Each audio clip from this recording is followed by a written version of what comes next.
할렐루야. 네, 명절 잘 보내셨죠? 네, 같이 고백하십니다. 성령님 사랑합니다. 성령님 고맙습니다.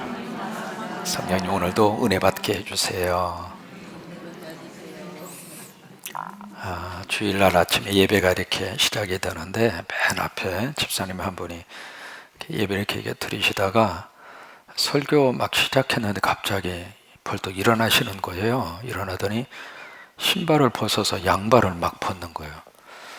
이제 주변에 있는 사람들이 도대체 저 양반 갑자기 왜 저러냐고, 그래서 막 주변에 산만하고 키득키득 웃기도 하고, 갑자기 설교하려다가 이 목사님이 정신이 혼미해진 거예요. 그래서 집사님 지금 뭐 하는 거예요? 지금 설교 막 시작해서 지금 은혜 받으려고 그러는데, 그랬더니 무슨 일이 있느냐고 집사님 하는 말이, 글쎄요 목사님 이렇게 보니까 제가 양발을 거꾸로 신었어요.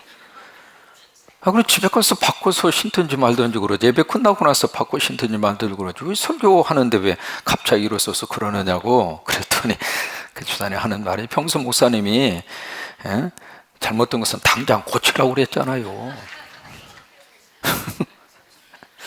그랬대야. 여러분, 잘못을 우리가 깨달으면 뭔가 고칠 수 있는 방법이 있어야 되잖아요. 그러기 위해서 우리가 하나님 앞에 드리는 것이 제사입니다.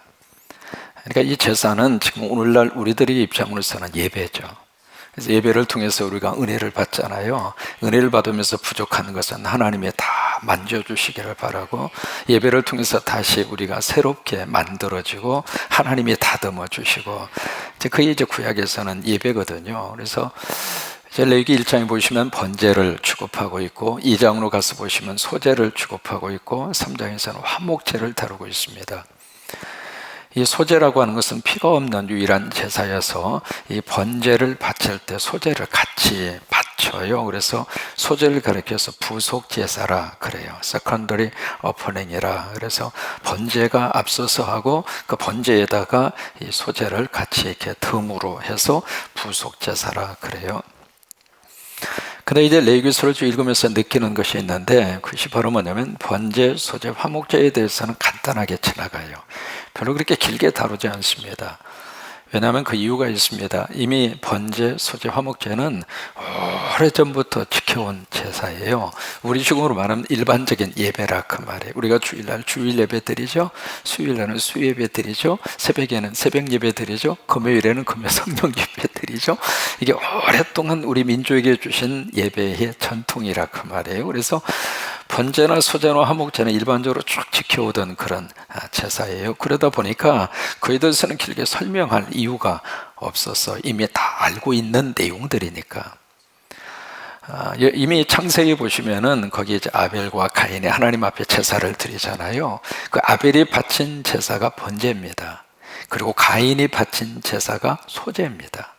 그러니까 이 번제, 소제, 화목제는 오래된 그런 제사예요. 그래서 이제 간단하게 설명하고 지나갔는데, 레위기 4장과 5장으로 가서 보시면 속죄제, 속건제라고 하는 게 나옵니다.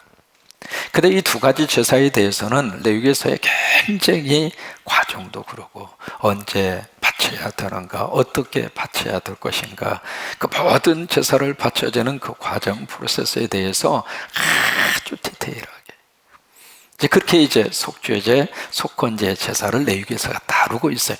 왜 그럴까? 이유가 있습니다. 이 속죄제, 속건제는 모세 이후에 새롭게 부과된 제사입니다. 그러다 보니까 이 레위기서에서 레위기의 말씀을 받는 이스라엘 백성들의 입장으로서는 속죄제, 속건제에 대해서 좀 낯설어요. 그래서 그 제사에 대해서 아주 자세하게 그렇게 설명을 하고 있는 거예요. 그러면 왜 속죄제를 바쳐야 될까? 이 속죄제라고 하는 것을 히브리 말로 하타라고 합니다. 한번 해보실까요? 하타. 가끔씩 히브리어를 좀 배우는 재미도 있습니다. 왜 교회 와서나 배울 수 있는 언어가 히브리어거든요. 다른 데 가면 안 가르쳐 줍니다. 교회 와야 히브리어를 한마디씩 들을 수 있거든요. 이 속죄제라고 하는 것을 히브리 말로 하타라고 합니다. 다시 한번 해볼까요? 하타. 이 하타라고 하는 말은 죄라고 하는 뜻입니다. 죄. 영어로 sin이라고 하는 말이죠. sin. 그래서 이 속죄제를 가리켜서 영어로 sin offering이라, 그렇게 영어로는 그렇게 번역을 해요. 죄 때문에 하나님 앞에 바쳐지는 제사다라고 하는 그런 말이죠.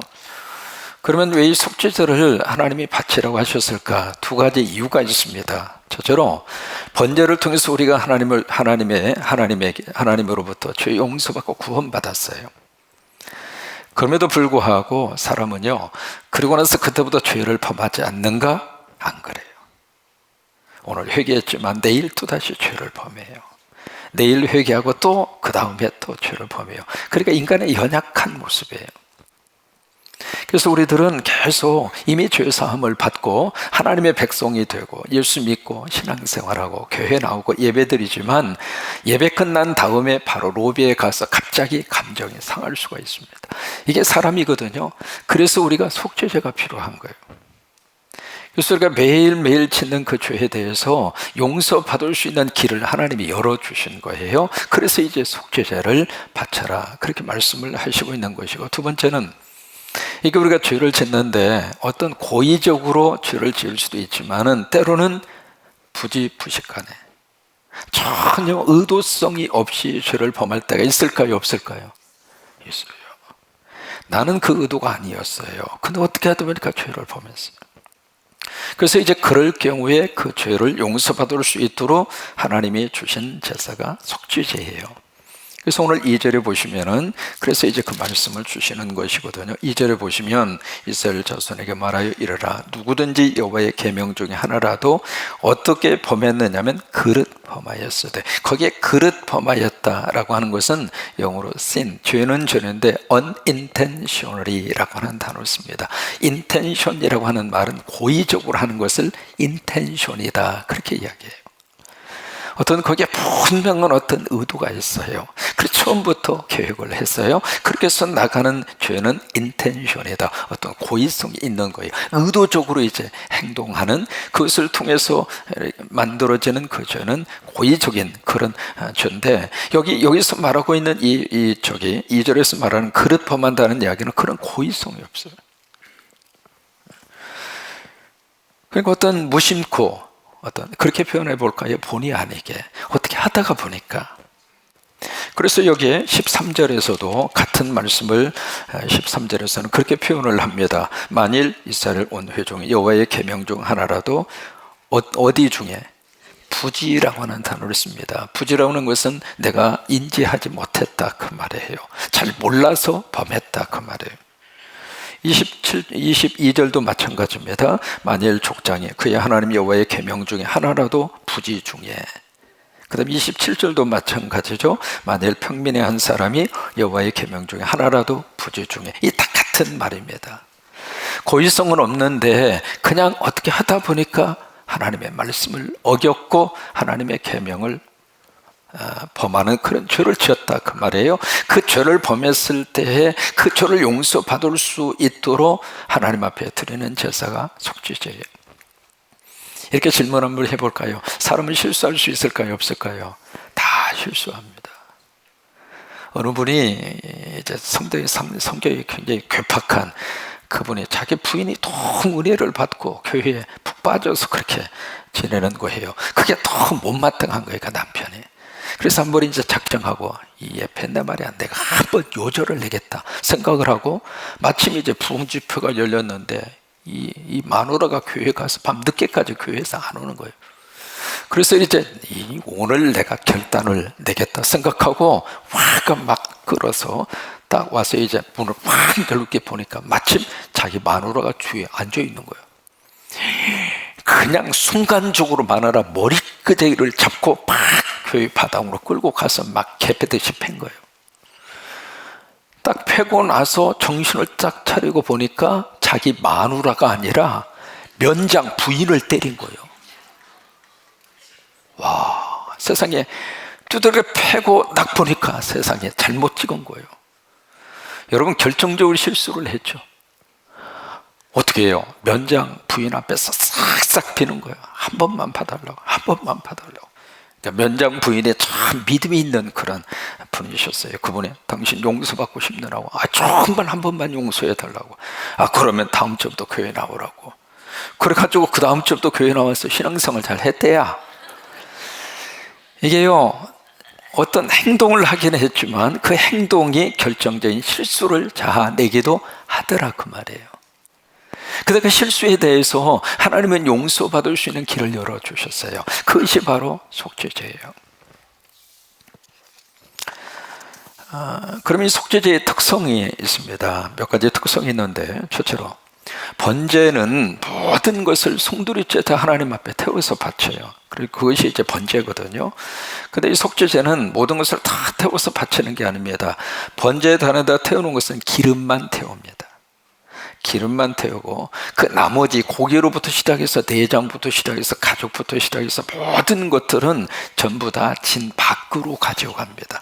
번제단에서 태우는 것이 아니라 진 밖으로, 진이라고 하는 것은 캠프입니다. 거기에 있을 백성들이 거기에 성막을 중심으로 네코나 동서남북에 거기에 이제 세 지파씩 텐트를 치고 살았잖아요. 그것을 캠프라고 그런 거예요. 진이라고 그런 거예요. 그러니까 그 거주지 밖에서 거기서 태워서 제로 바쳐야 되는, 그것이 이제 이 속죄 제물의 특성이에요.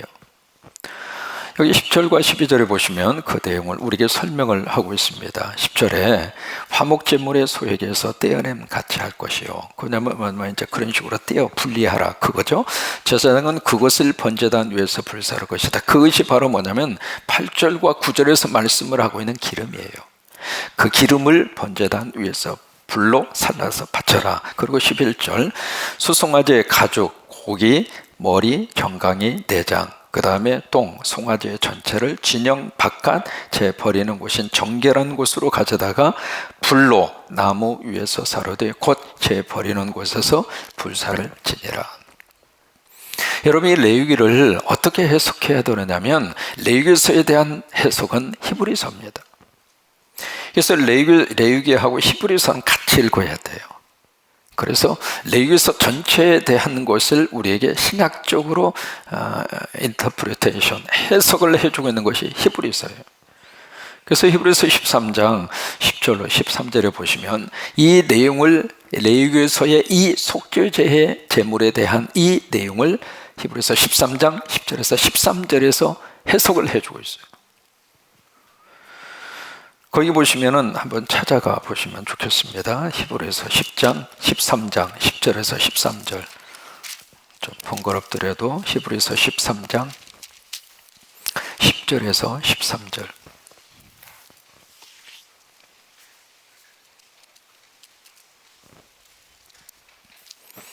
이게 이제 속죄 제물에 대한 신약의 해석입니다. 히브리서 13장 10절로 13절.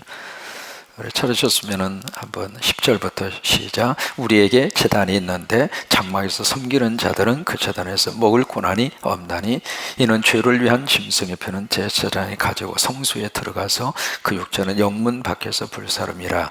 그러므로 예수도 자기 피로서 백성을 거룩하게 하려고 성문 밖에서 고난을 받으셨느니라. 13절 그런즉 우리도 그의 치욕을 짊어지고 영문 밖으로 그에게 나아가자. 여기에 이제 영문 밖이라고 하는 단어가 나오죠. 12절에서는 성문 밖이라고 하는 단어가 나오잖아요. 이 영문이라 성문이라고 하는 것은 바로 city outside, outside city, 그 도시의 outside 밖이라 이 말이에요. 여기에 city라고 말하고 있는 그 도시가 바로 예루살렘 성입니다. 그 예루살렘 성 아니라 성 말고 밖에, 바로 골고다는 바로 예루살렘 인사이드에 있는 것이 아니라 예루살렘 성 밖에 있습니다. 그래서 예수님의 십자가의 사건이 십자가 거기에 세워졌거든요. 여러분, 이제 4월 달에 예수님 고향에 가시면 성묘교회라고 하는 교회를 방문합니다. 성묘, 이 용어는 Holy Sculpture라고 하는 단어를 쓰는데, 왜 성묘, 거룩한 묘지라 그 말이거든요. 예수님이 잠시 무덤에 계시다가 오셔서 이제 부활하신 그곳이잖아요. 그래서 거기에 가면 그 위에 기념교회당이 세워져 있고요. 거기에 이제 딱 들어가서 보면 거기에 한 홀이 있습니다. 구멍이 하나 퍼져 있는데 그 구멍이 바로 십자가가 세워진 구멍입니다. 거기에 이제 손을 넣어서 확인을 해볼 수가 있고, 바로 그 옆에 대리석이 하나 있습니다. 그 대리석이 바로 예수님이 십자가에 내려오셔서 잠깐 그 대리석에 계셨다고 하는 그 대리석. 그리고 안쪽으로 들어가면 무덤이 쭉 이렇게 있어요. 그 당시에 이 골고다는 공동 묘지예요. 그 무덤이 쭉 이렇게 있는데 그 중에 하나가 바로 예수님이 잠시 계셨던 아리마대 요셉의 그 무덤으로 추정되는 무덤이 성묘교회 그 안에 있습니다.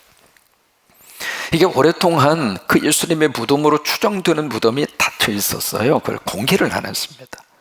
안 했는데 몇 년 전에 마침 제가 갔을 때 그 무덤을 공개를 하더라고요.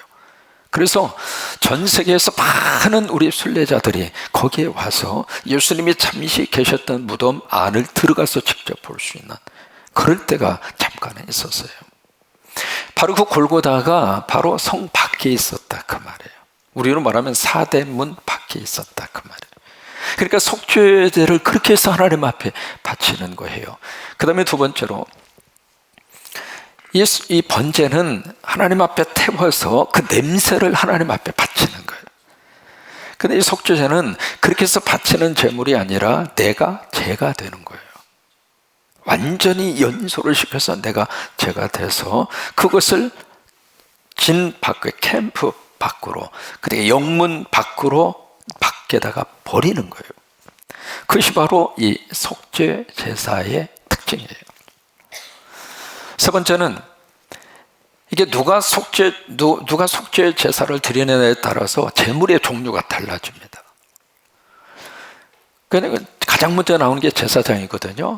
제사장의 케이스가 바로 3절에서 12절까지예요. 다시 레위기 4장으로 가서 보시면 가장 먼저 나오는 속죄제를 드리는 대상이 제사장입니다. 프리스트 제사장. 이 제사장이 아까 말씀드린 것처럼 내가 부지 중에 죄를 지었어요. 의도하지 않았지만 하나님의 말씀을 어겼어요. 그렇다면 제사장은 송아지로 끌어다가 바로 휘장 성문 성문 앞에서 머리에 안수를 하고 잡아서 하나님 앞에 속죄 제물을 바쳐야 되는. 근데 그 다음에 13절에 21절에 보면은 이스라엘 온 회중입니다. 회중들이 부지부식간에 하나님의 말씀을 어겼다면 그 다음에는 염소입니다. 염소를 하나님 앞에 바쳐라 그거예요. 그 다음에 22절에서 26절까지는 족장입니다. 이 족장이라는 말은 리더자예요. 리더자가 만약에 고의적으로 어떻게 무의식 가운데 그런 죄를 범했으면 이 염소를 하나님 앞에 바쳐라. 그 다음에 27절에서 35절까지는 일반 평민입니다. 여기서 이제 한 가지 느끼는 게 있어요. 뭐냐면 속죄제를 드리는데 가장 먼저 드리는 사람이 누구냐면 제사장이에요. 왜 그럴까? 여러분, 제사장의 그 죄는요, 본인 혼자의 죄로 끝나지 않습니다. 그 죄가 그 제사장이 속한 모든 공동체에 그대로 영향을 미쳐. 여러분, 교회 담임 목사가 만약에 결정적인 실수를 했어요. 그러면 담임 목사 혼자서 책임지고 끝나는 문제가 아니라 그 교회에 속한 공동체가 똑같이 같이 그 영향과 그 피해를 똑같이 입는단 말이에요. 그래서 제사장이 먼저 그런 거예요. 대전에서 이제 실제로 있었던 이야기입니다. 이제 어느 교회의 부교역자가 다른 건 다 좋은데 성질이 아주 그냥, 사람이 말이죠, 성질은 안 변합니다. 여러분, 성질 바꾸려고 그러다가 내 성질이 더 더러워집니다. 그냥 인정하고 살아야 돼요. 그거 절대 안 바뀌어줘요. 내 성질도 안 바뀌어주고 저 사람의 성질도 안 바뀌어주고 그냥 그러려니 하고 한 세상 살다가 천국 가는 게 훨씬 나아요. 이게 성질은 안 바뀌어주는 거예요. 이 부목사가 그냥 성질이 불같은 거예요. 이제 불같은데 이 불같은 성질이 어떻게 나오느냐면 자기가 화가 나면 막 욕두문자가 나오고, 이 양반이 교회 본고차 이렇게 운전을 하고 가다가 마침 끼어드는 차가 한 대 있었던 모양이에요. 뭐 그럼 급한 모양이다 하고 지나갔으면 됐잖아요. 그냥 끝까지 쫓아가서 유리창을 열고 그냥 X부터 시작을 해서 그냥 도구부터 시작을 해서 막 1번부터 4번까지 막 시리즈로 내뱉은 겁니다. 뱉었는데 그 끼어든 사람이 누구냐면 어느 교회 장로예요. 근데 장로님이 이렇게 보니까 교회 차거든. 근데 그 교회 담임 목사님을 알아. 그래도 이 장로님이 그 교회에 전화를 해서 목사님 몇 시 몇 분에 당신네 교회 차가 가더니 세상에 어떤 젊은이가 유리창을 열더니 세상에 나 지금까지 들어보지도 못한 그런 욕을 그냥 한바탕 얻어먹었다고. 도대체 그 양반이 누구냐고. 가만히 보니까 그 부목사 생각이 나는 거예요. 이 친구가 또 사고 쳤고. 그래서 이제 창피하니까 담임 목사님이 그 청년이요, 이 청년 지난주 등록했는데 아주 믿음이 잘하지 않아서 그래요. 그리고 그날부로 부목사 더 이상 사역하지 못하도록 대전에서 있었던 이야기입니다. 이게요, 우리가 어떤 리더자의 그룹에 들어선다는 이야기는 내 말 한마디가 공동체에 그만큼 영향을 미쳐. 고의적이든 고의적이지 않든지 간에 내가 짓는 그 죄가 나로 끝나지 않아요. 그래서 그 죄를 가장 먼저 하나님 앞에 해결해야 돼. 그래서 속죄죄를 설명하실 때, 그래서 일반 백성들의 죄 문제를 다루기 전에 제사장 도의부터 늘 앞에 서야 하는 사람들은 늘 조심할 수밖에 없어요. 성도들 앞에 서야 되고, 늘 그런 입장에 있는 사람들은 늘 행동도 그러고 내 말 한마디도 그러고, 그게 미치는 영향이 그렇게 크니까. 그래서 이제 제사장들에게 가장 먼저 이것을 요구를 하신 거예요. 그리고 두 번째, 여러분이 속죄제에 있어서 가장 중요한 것은 바로 뭐냐면 피입니다. 피를 뿌리는데 3번 뿌려요. 첫째로 가장 먼저 어디다 뿌리는가? 휘장 앞에다 손으로 뿌립니다. 휘장이라고 하는 것은 커튼이거든요. 이 커튼, 바로 성소와 지성소 사이를 막고 있는 커튼이 있어요. 그 커튼에다가 피를 뿌리는 거예요. 왜냐하면 바로 지성소 안에 뭐가 있느냐면 바로 법궤가 있잖아요. 법궤 위에 시은조라고 해서 하나님이 계시는 포인트라고 여겨지는 그 부분이 있단 말이죠. 그래서 구약에서는 하나님은 어디에 계시는가? 성전 안에 지성소에 계신다고 믿었어요. 그래서 하나님을 만나기 위해서 갈 수 있는 길은 휘장을 열고 그 안으로 들어가야 돼요. 그것 외에는 하나님을 만날 수 있는 길이 없다고 생각을 한 거예요. 그러니까 휘장에다 피를 뿌린다는 이야기는 하나님을 만나기 위해서는 피를 가지고 들어가야 된다. 그래야 하나님을 만날 수 있다. 그 다음에 두 번째, 어디다 뿌리는가? 향단에다가 뿌립니다. 향단. 향단에다 바르라고 그랬습니다. 첫째는 뿌리라고 그랬고, 몇 번 뿌리는가? 7번 뿌립니다. 근데 향단에다 그럼 바르라고 그랬거든요. 이 향단이 바로 어디냐면 기도의 기도. 기도도 예수 그리스도의 보혈의 피를 의지하고 드리는 기도가 하나님께 상달되는 거예요. 그래서 향단에다가 바라요. 그 다음에 세 번째는 나머지는 번제단 밑에다가 쏟아 부어라 그 말. 번제단이라는 게 희생이잖아요. 헌신이잖아요. 거기다가 쏟아 부어라 그 말이에요. 그러니까 이 레위기서 4장과 5장을 보시면 완전히 피로 범벅되어져 있네요.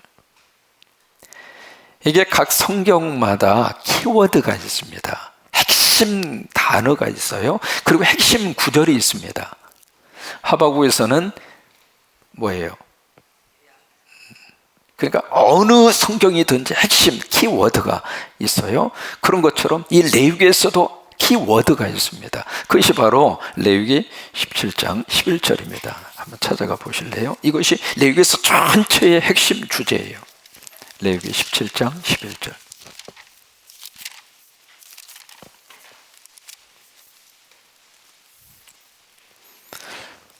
이것이 레위기 전체를 지탱하고 있는 핵심 주제이고, 그리고 레위기서의 핵심 구절입니다. 17장 11절 같이 한번 읽을까요? 육체의 생명은 피에 있습니다. 내가 이 피를 너희에게 주어 제단에 뿌려 너희의 생명을 위하여 속죄하게 하였나니 생명이 피에 있으므로 피가 죄를 속하느니라. 이게 레위기서 전체 하나의 주제이고요, 레위기서의 주제일 뿐만 아니라 성경 전체의 주제입니다. 창세기부터 계속 나오는 것이 바로 피예요. 계시록까지 어린 양의 보혈의 피로 속죄함을 받은, 그래서 계시록까지 쭉 성경 속에 흐르고 있는 거대한 하나의 메인스트림 강줄기가 있는데, 그 강줄기가 바로 피예요.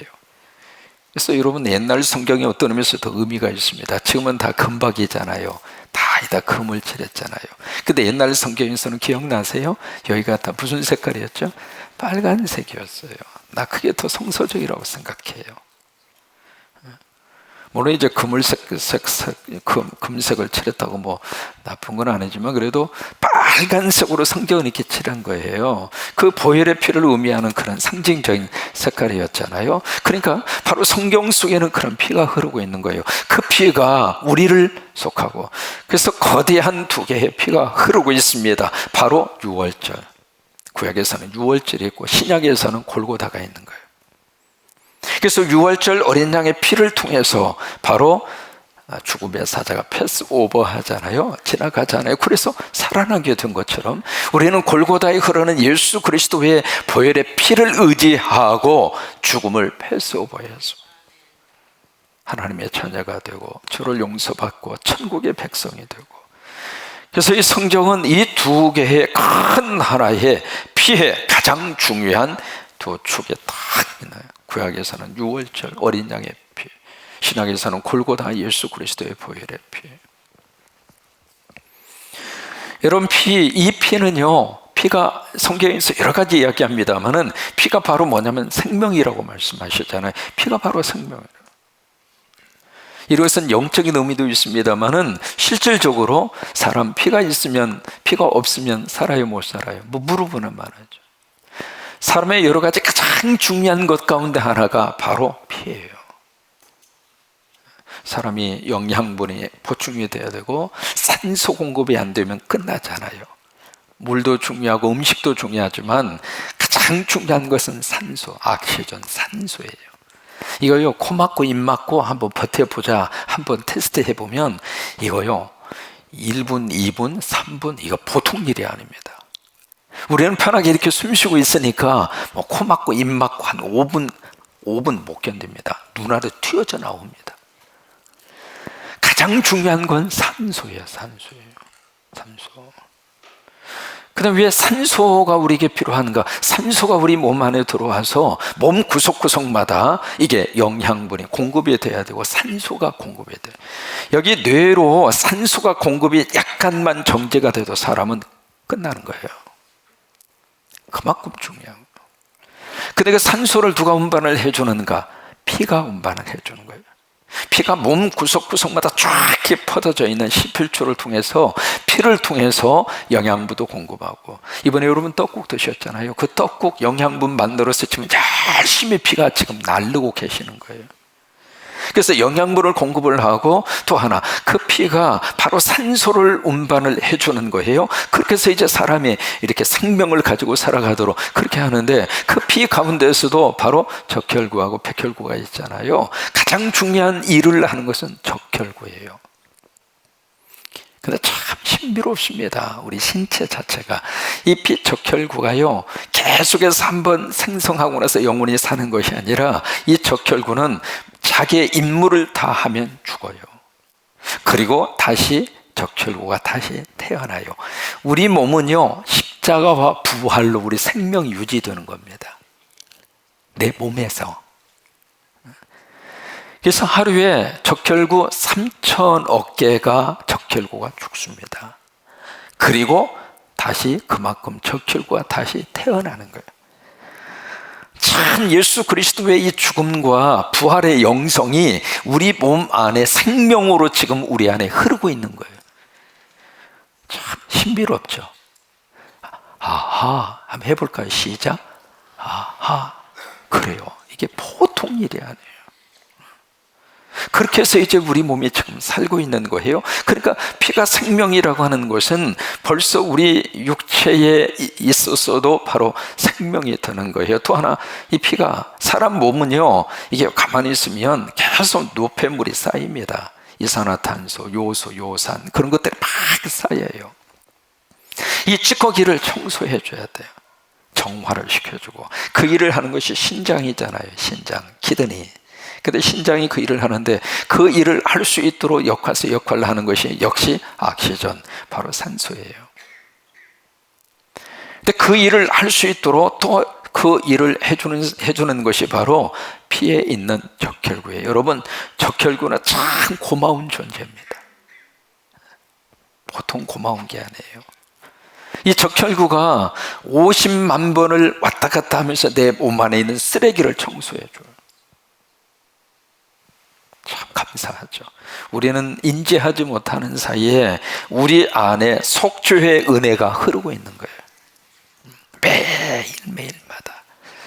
그 속죄의 은혜가 영적으로 예수 그리스도를 만나면은 영적 속죄의 은혜로 이것이 하나님의 축복으로 이렇게 업그레이드가 되는 거예요. 그래서 우리 영혼이 사는 거예요. 우리 육체는 지금 피를 통해서 내 안에 있는 피가 나를 지금 살리고 내 생명을 붙들어 주는 것처럼 예수 그리스도의 보혈의 피가 우리를 영적인 생명을 붙들어 주고 예수 그리스도의 보혈의 피의 속죄의 은혜가 우리를 천국의 백성으로 만들어 줘. 예, 그래요. 살다 보면 부주부식간에 나도 모르게 죄를 범할 때 속죄의 은혜가 내 죄를 다 정결케 씻어주시기를 바라고 하나님 앞에 예배 드릴 때마다 그래서 죄에 대한 고백을 꼭 하라고 하는 이유가 그거예요. 나는 모르지만 나는 전혀 인지하지 못하고 있지만 참 묘하게도 내가 실수하고 내가 죄를 범하고 하나님 앞에 예배 드리면서 하나님은 다 씻어주고 혹시 명절에 지은 죄가 있다면 하나님은 다 용서해 주시기를 바라고 속죄의 은혜가 넘치기를 주의 이름으로 축원합니다.